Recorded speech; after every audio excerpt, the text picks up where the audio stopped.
There's one investment that I have made that has given me a better return than all of my real estate and all of my stocks and all of my cryptocurrency. It was the investment that I made in screwing up. See, my biggest investment today that I own is my company, Briefs Media.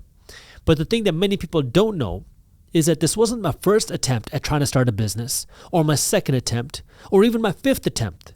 It was my sixth, which meant it took me 5 times of trying to start a business that didn't work until I finally got a good one.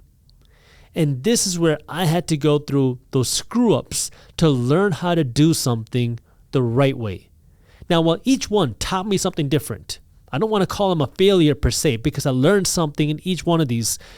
The thing that I have learned is that I learn from screwing up, and I screw up a lot. My first business was one that I started in college. It was a company that I started to host parties in college, and then eventually that grew to hosting some shows and concerts.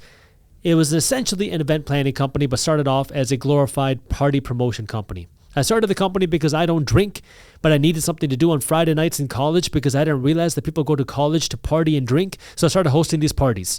And at first it was really rough, but I started to learn a little bit more and started to see more success. And I got to the point where we were contracted by one of the largest clubs on campus to host their weekly college nights. And I learned how to talk to people. I learned how to negotiate with shady people because when you're dealing with club owners, they can be very shady. I learned how to be tough because when you're hosting parties, you got to be the bouncer. So you got to be physically tough and you got to be emotionally tough because you get screwed over a lot when you're in that business. And then I also learned that I want to do something that I'm morally aligned with because I don't drink. And I'm sitting here promoting these parties. And it got to the point that I hated it so much that I just stopped the business. It was making money, but I just stopped it because I didn't enjoy it. Then that got me thinking about what do I do next. And around that time, I was also getting involved with real estate. I was also trying to figure out some other things. So along the way, I started this t-shirt company. And the way that this t-shirt company worked was I realized that clubs and organizations on campus sell t-shirts to their students and members as a way to raise money. And all the students on campus, I went to the University of Michigan in Ann Arbor, so it was a big campus. They went to 2 different places that would print these t-shirts for you, and they would rip you off. And this is, again, I went to college. I graduated high school in 2009. So all the technology that we have today, it wasn't all available then. But people were going to these 2 places to get the shirts printed. And I realized that if I found a couple mass manufacturers or these places that had these online distribution centers, I could get the exact same shirt printed for a fraction of the price. And so what I did was I started reaching out to all the clubs. By club, I mean student organization on campus. And I sent them an email saying, hey, my name is Jaspreet Singh. I started this company here. I'm a student at the University of Michigan. And I would love to print your shirts for you. And I guarantee you I can save you at least $1 per t-shirt, depending on how many shirts that you order. And I started to get some orders. And all I did was I took the designs that they would have sent to the companies that were on campus, and then I sent it to that other company that I found online, and I would make the margin. Sometimes it would be 50 cents a shirt. Sometimes it would be $1.50 per shirt. And these organizations would be printing somewhere between 25 and 250 or 300 shirts. So that started to make me a little bit of money, but I realized that this wasn't very scalable because I got the shirts delivered to me and then I had to carry this big box of shirts to the organizations or have me and my roommates carry these boxes of shirts to the organizations. So it was just a fun little way to make a little bit of money, but I realized there was no real scalability here because I didn't actually have a business. I was just kind of a middleman that found a way to make a little bit of money. But I'm now getting involved with real estate. I became a licensed real estate salesperson because I needed some more money to go out and buy more real estate, because along the way I started investing in real estate because I started reading books on investing, and every business book that I read said that wealthy people invested in real estate. And this was after the 2008 crash when real estate prices were at rock bottom, so you could find real estate for pennies on the dollar. So I started investing a little bit in real estate, thinking that I'm going to do all this stuff in real estate, and I needed more money, so then I became a real estate salesperson. And I was the youngest real estate salesperson in my office. And the broker, the boss of my office, said, Jaspreet, you seem like you want to be an investor. You seem like you want to be an entrepreneur. And I said, yeah, I'm trying to figure that stuff out. And she said, let me give you a free ticket to this workshop that I'm hosting on real estate wholesaling. I had no idea what that was. So I go there, I got these free tickets. I think they were like $300 or $400 a piece normally, but I got to go there for free. And I started to learn about this concept of real estate wholesaling. And the way the real estate wholesaling works in a nutshell is you enter into a contract to buy a home. Let's just say the home is worth $100,000, but the homeowner can't sell it for whatever reason. So you enter into a contract to buy it for $85,000, but they can still try to sell it. You're just trying to be their backup option.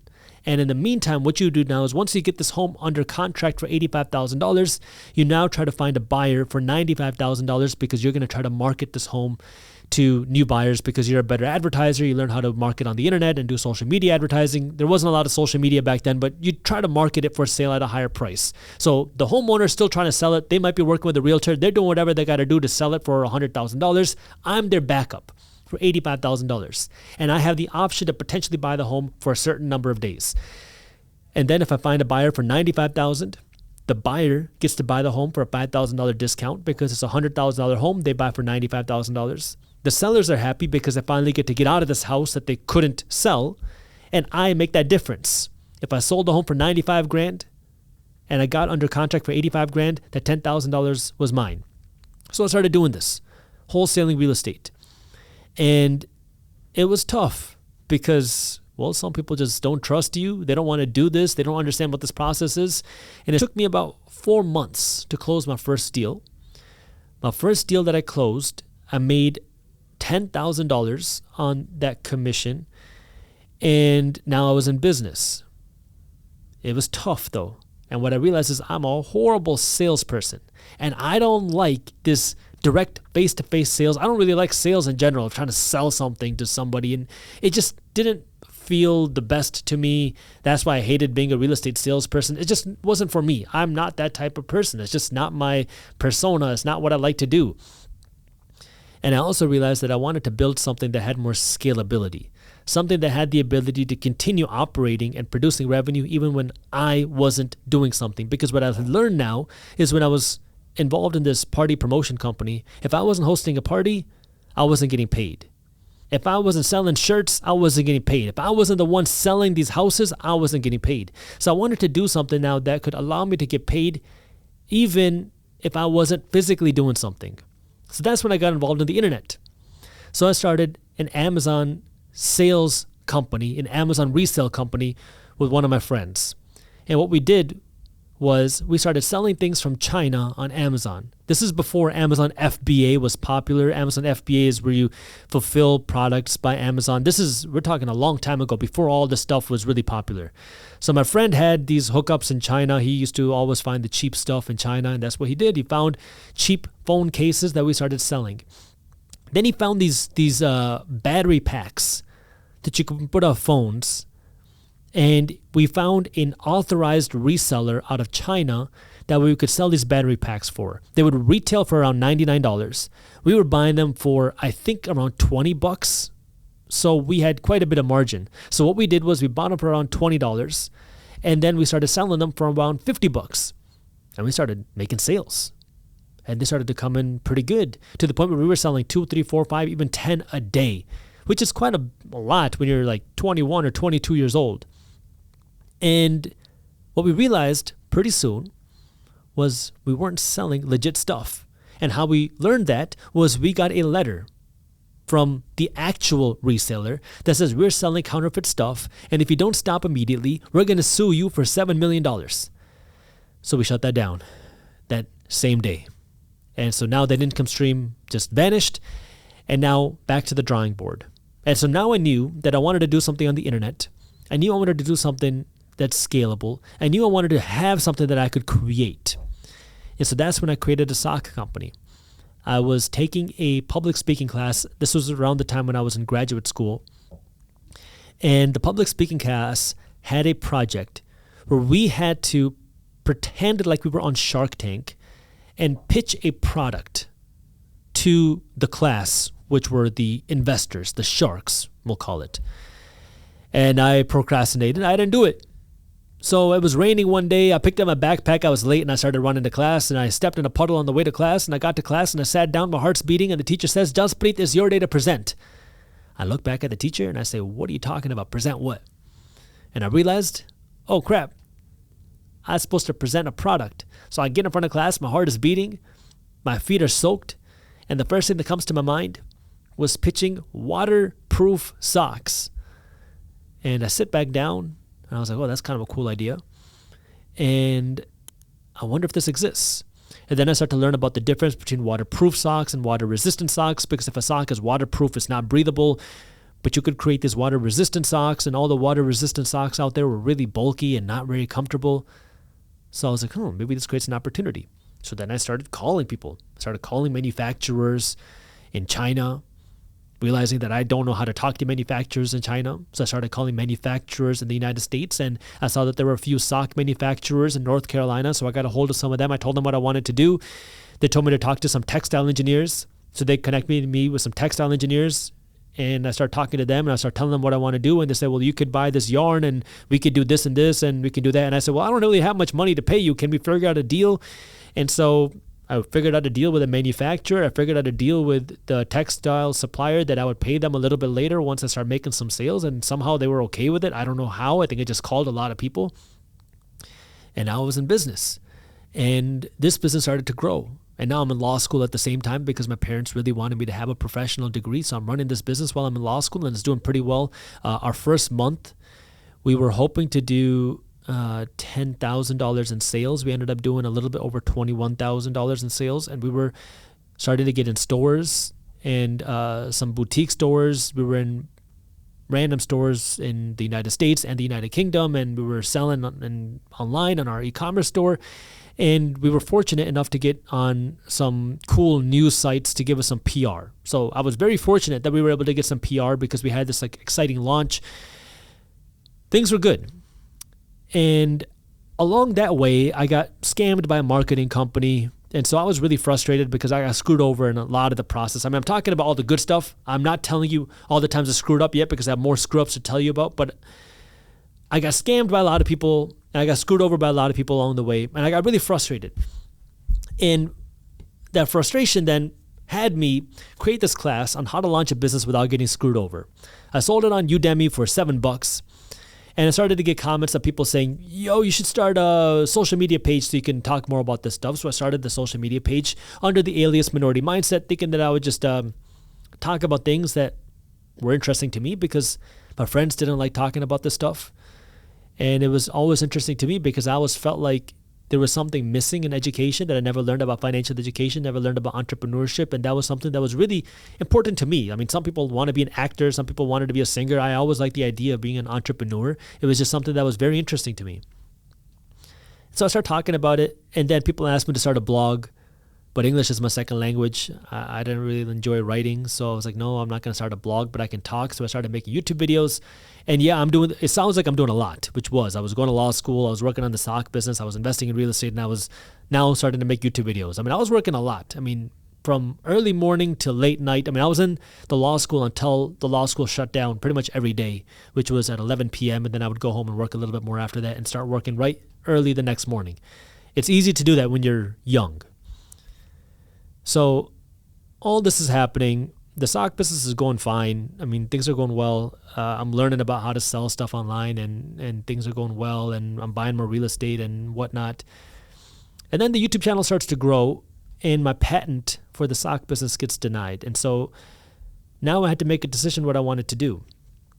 And the question was, do I want to build a sock company or go down Minority Mindset? Now, the interesting thing about this is Minority Mindset probably had 100,000 or so subscribers.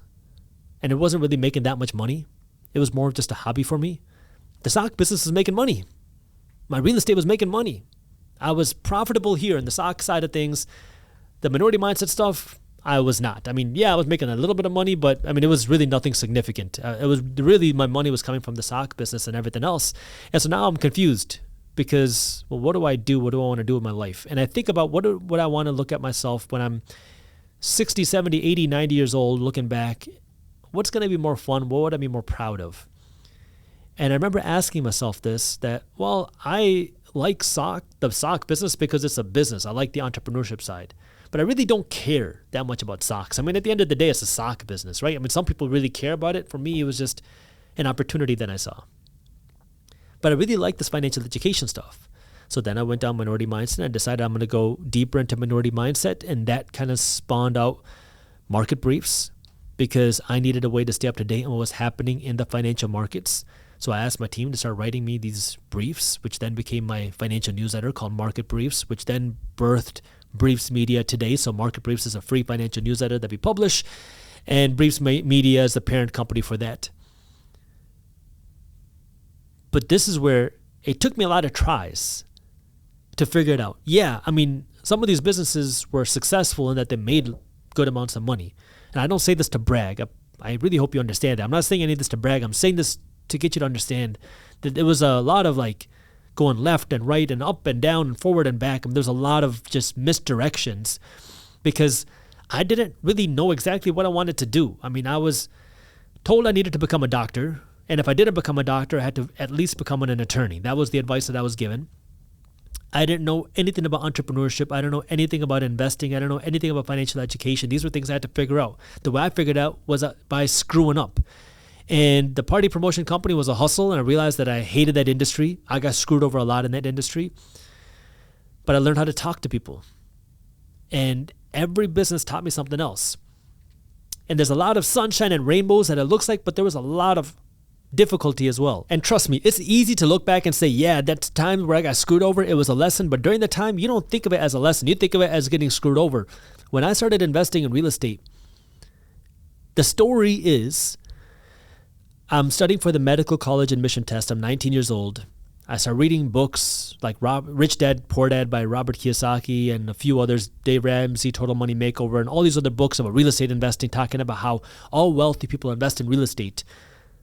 Well, I don't know what that meant, but if I read that wealthy people invest in real estate, I wanted to do the same thing because I wanted to figure out what the heck this wealth was because I'd never seen this or heard of this before. And so I was like, I'm going to invest in real estate. And this happened to be the time where real estate was at rock bottom. I was very lucky about that. Trust me, I know. But I'm 19, studying for the medical college admission test. And then I started looking for rental properties, and I go through a bunch. I start working with realtors, and they start showing me these properties that are way out of my price range. And I'm like, dude, you don't get it. I want to find something cheap. I find this condo on sale for $8,400, and I ended up buying it for $8,000. After putting in a few $1,000s of work, I rented it out for $600 a month. And people hear that and they say, wow, you're so lucky, you're so fortunate, which, yeah, trust me, I am. But there's two things I want to tell you about that. Number one, there were people around me that were way smarter than me, that had access to more money than me, that didn't do this, even when I talked to people about it, because everybody was scared. The real estate market in 2011 was of the belief that if you bought real estate, you're going to go bankrupt. That was the opinion of people at the time. It sounds weird today. Trust me, I know. But at that time, everybody was running away. People were scared because of how bad that 2008 crash was. The second thing was, it was a big pain in the butt because I had no idea what I was doing and I did a lot of things wrong. The first thing I did was I wanted to hire a contractor to do the renovations. Well, I hired an unlicensed contractor because I didn't know that there was licenses for contractors. I just wanted somebody cheap. The second thing I did was I hired an unlicensed property manager, which I didn't know existed. The third thing I did was I brought on a horrible tenant with a bad property manager. So let me tell you how that plays out. So now when you have a bad contractor, they might not do a good job at the work, and so we had to redo a lot of the work, which cost me extra money, which fine, it didn't really end up costing me too much, but that contractor ended up hurting me later. I'll talk about that in a minute. Then I have this property manager who I never signed a contract with. I didn't know that you were supposed to. I'm not that sophisticated in business. My only business experience before this was working with club owners, and when you're working with club owners, you don't sign contracts. You shake hands and hopefully the deal goes through. And you hope that nobody gets stabbed along the way. Because yes, club owners have gotten stabbed. And so sometimes deals fall through because of that. So that was my only experience. So I'm trying to find a property manager. Somebody tells me the lowest price possible. And I took that property manager. I don't sign a contract with him. I tell them I want to bring in this tenant. We find the first tenant and we put them into the property. We don't sign a lease with this tenant. And this tenant is a nightmare. Complete nightmare. every little thing became a massive issue, and the property manager didn't want to deal with them, so they gave the tenant my phone number. Now, again, I am in college. I'm 20 years old at this time. I'm sitting in my organic chemistry class getting calls from my tenant talking about how the property is about to blow up, the property is imploding because of all these little things happening. One time, she calls me crying, leaves me this 3-minute voicemail talking about how the countertop has fallen apart because she was cutting cucumbers on the countertop without a cutting board, and so she sliced the countertop and demanded a new countertop, so I bought her a new countertop. Other times, she calls me talking about how she's worried that the property's going to blow up and I need to get there right away, so I call an electrician and we rush to the property. We find out that a bulb has fused and she needed a new 35-cent bulb to fix it, and that's what created all this panic and emotion, and there was just a lot of issues like this. And eventually then the tenant leaves the property and then sues me. I get a letter in the mail, hand-delivered, saying that I'm being sued because the tenant claims that the bathtub got slippery when the water was on. And the lawsuit essentially said that there was this chip in the bathtub, which she told us about, that was about the size of a quarter, so about that big. And because there was this chip there that wasn't taken care of, I was negligent, and so she's entitled to all this money because they slipped and fell and got hurt. Well, what happened was they called us about the chip. My contractor goes out there, or the property manager's contractor goes out there. They refused service because they said that the husband slipped and fell at a friend's barbecue, and so they don't want us to do the work at the time. We tried 3 more times to repair that little paint chip in the bathtub. They denied it every time.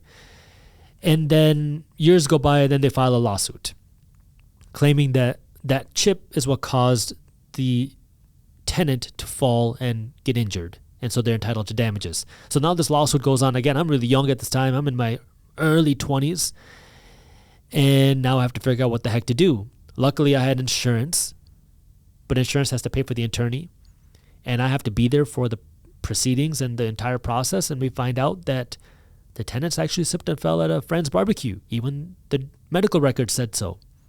So they were just trying to come after this rich and greedy landlord, me, who had no idea what I was doing, just trying to figure out how to invest my money.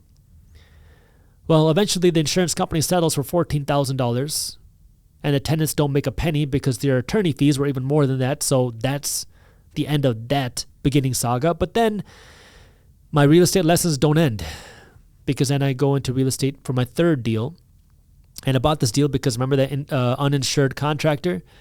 Well, he told me to buy this property because he walked through it and he sees that I can make a lot of money off of this property because it just needs a little bit of work and we can flip this property and rent it out. And normally what I had learned from my books is to get a private property inspection. But the contractor said I don't need that because he already walked through the property. So I said, okay. So now I walk through the property and I say, this looks fine, let's buy it. So I buy the property and I give the contractor a few $1,000s to start the work, and then I never hear from him again. I find out that he needed money, and that's why he wanted me to buy the property. Now, me being the genius that I am, I find this other contractor or so-called contractor who was working at a different project that was creating a lot of issues on this other apartment complex. And I had the idea to work with that contractor because he was also very cheap. And he makes a deal with me. He said, Jaspreet, how about you let me live in this property for free and I won't charge you labor to do the work on the property. Now, I'm already out thousands of dollars because the first contractor didn't do any work. And then he walked away and never heard from him again. The second contractor then says, don't worry, I will cut you a deal. I will do the labor for free. Just let me live in the property while I'm doing the work. And you pay for the materials and everything will be fine. So I figured, okay, what could go wrong? So I open up a charge account at Home Depot so he can buy the materials and do the work. And I later find out he's using my charge account to buy materials to do work at other people's projects. So he's double dipping. He's getting paid from other projects to do the work and using my credit card, my account at Home Depot to buy the materials. And now I have this person living in my property that I haven't made any money on, that it's been many months on, I've already been losing a lot of money on, that I have to get out. And I have no lease with the person. So now we start the eviction process. On the way out, he destroys the property. And he has a dog who crapped everywhere in the property because he didn't take care of the property. And now we have this property that's in worse condition than when I bought it. There's dog feces everywhere. And now we got to start over. And now we start the work. And along the way, the property gets broken into. Somebody steals the plumbing, the piping. And I don't have a lot of money to like keep fixing these problems because I'm still young and I'm still trying to figure this stuff out. I'm trying to sell real estate. I'm trying to do wholesale real estate. I'm trying to figure out how I'm going to do anything. And it was stressful. And then as we start doing the work, we start to realize there's a lot of problems in this property because I didn't do a private property inspection. And so one of the things we realized is somebody who was previously living in the property had poured cement down the drain. So in order to get water through the pipes, we had to bust out the main drain to the city line, create a new plumbing line, and then re-pour the cement, which wasn't cheap. We had so many issues with the city because, again, this is after the 2008 crash where just real estate was just not functioning properly. City halls were still struggling. So we had issues where city inspectors would come out and they would say you need to raise the electrical riser to 13 feet, pay a permit fee to do that. Then the next city inspector would come out and say we need to change the electrical riser to 10 feet and pay a permit fee because we did it wrong the first time because the city inspectors were not communicating with one another. And then we're finally getting close to completion, and then the city says that we need to raise the house, which I didn't know that you could do, but apparently you can, and it's not cheap. And so now I'm digging into the bank balance, and when I was hosting the party business, a lot of it was cash. So I used to keep this like pile of cash in my room at the time. I don't do it anymore, but I used to. And so I needed to pay the contractor somehow. So I had to now pay with cash because I had no other way to pay the people. We finally got the house approved after, I mean, we're talking like probably 2 years now of just headache of losing money and crap. We finally get the house approved. We get it leased out. And we bring in a tenant. The tenant then apparently, we don't know this, but she starts some babysitting operation in the property. The city hall decides to go make an unannounced visit to the house. They show up. They see this tenant is running an illegal babysitting operation. And so now they fine us and they tell us we need to evict the tenant ASAP or they're going to revoke our license. And at that point, I was so fed up that I sold the house at a big loss. So that was the only deal to date that I lost money on in real estate. But I learned a lot. At the time, I didn't think it was lessons. At the time, I just thought it was a whole bunch of headache and stress and crap. But that was what set me up to do bigger deals. But this is where I'm going to go back to how I started this video. My investments and my mistakes, because I screwed up in every single business that I've done, I've screwed up so many times. I mean, they've cost me a lot of stress, a lot of sleep, a lot of money, a lot of time. But those are the things that really have taught me a lot because I didn't have a mentor, somebody telling me what to do. I didn't know what to do. And so I had to learn by screwing up. So my best investment was going through the screw ups because I've been fortunate that I'm kind of stubborn. And I was fortunate to not let those screw ups stop me. So my advice to you, the reason why I'm making this video is try things, screw up, make mistakes. It's okay. It's a part of the process. You're not going to get to where you want to go unless you're willing to screw up. Hopefully you can learn from some of my mistakes. That way you don't have to make the same expensive mistakes that I did. That way you can get to where you want to go faster and with less friction. But you're going to have mistakes. You're going to make different mistakes than I did. You're going to go through your own hurdles, whether you're trying to start a business, whether you're trying to invest in real estate, whether you're trying to invest in stocks, whether you're trying to become an actor or a YouTuber. You're going to screw up. I mean, I could go on for days and days about my screw-ups because I have made so many of them. And I, unfortunately, don't always learn after the first time screwing up. It usually takes me 2 or 3 tries. So I screw up a lot. And this is where you just got to be willing to go through the punches. And I know a lot of you or some of you are interested in building things on the internet. And the thing about building anything, whether it's a business or a personal brand on the internet, is you're going to get criticism. People are going to criticize you. no matter what you do, whether it's good or bad or sideways, people are going to criticize you. They're going to criticize you for the way you look, for the way you talk, for the ideas that you have. I mean, I remember when I was running the sock business, I would get comments of people saying, this is what is wrong with the world. Water-resistant socks. Just take an extra pair of socks with you. And it didn't make sense to me. I'm like, dude, I'm just trying to start a business. What are you talking about? And people are not going to understand. There's a lot of haters in the world. Unfortunately, there's a lot of miserable people in the world, and people are miserable. They're unhappy. They project it onto other people. It's just the way that it is, okay? There's a lot of unhappy people. People are out there. They get joy out of bringing other people down. I don't know why. I can't relate to that, but some people do. Actually, a lot of people do. And so if you are not in that majority mindset, I call this brand the minority mindset because it's all about thinking differently than the majority of people. But if you're in that minority mindset, it's hard to understand why somebody would do that. But people do it. And so my advice to you is keep going. Keep trying. It's okay to screw up. It's okay to go through the crap because it is a part of the process. You are going to go through crap. You're going to see phases. You're going to see ups and downs. But just keep going. Just keep trying and keep making mistakes. And when you go through that mistake, learn something through it. So you hopefully don't have to make the same mistake too many times. But you got to keep moving forward. Because there is a way to become successful. There is a way to see success at the end of the tunnel. Because other people have done it. You just got to figure out what is the right recipe for you. And that might mean keep reading books, keep watching podcasts, keep listening, but also keep implementing. Try things. You got to go out and try things, whether it's investing your money, trying to figure out how to save money, trying to figure out how to earn money. And look, life's not all about money. I get it, okay? You know, there's a lot to life. You got to be physically fit. You got to be mentally fit. You got to be spiritually fit, but you also got to be financially fit.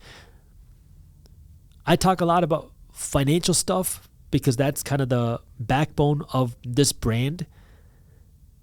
But there's a lot to life. I'm not saying that the other stuff is not important. You just got to figure out what is most important to you at the time. And for me, when I started Minority Mindset, I was very angry about the lack of financial education that I had received, because when I started the Minority Mindset, I mean, I was fortunate to have seen a decent amount of success where I owned real estate, I saw some success in business, and I was investing in stocks, and I'm seeing how these things work, and I had never learned about this before. That's what was my initial motivation. Then obviously the motivation changed as things started to grow and I started to see the impact we're having on people. But just keep trying things. Because you got one life to live, okay? We're not going to make it out of this life alive. So try things. Try to do something crazy. Try to do something big. What's the worst that can happen? People are going to judge you. People are going to talk about you. Well, they're going to talk about you and judge you no matter what you do. So might as well do something that will get you more excited. And you don't got to make a drastic change tomorrow. I mean, if you're working a job that you hate or that you don't like, that doesn't fulfill you, or you're not comfortable with where you are, you don't have to quit it tomorrow. But maybe you start looking for something else. Maybe you take a baby step in a different direction. Maybe you want to become an actor, you want to become a singer, you want to become a YouTuber, you want to become an entrepreneur, you want to do something else. Start taking steps towards it, because nobody's going to do it for you. It is hard. Maybe you got to start working on weekends and evenings and holidays, and people get very turned off when I say that. But I think the reason why people get turned off is because they assume that you got to give up something fun to do something that you hate.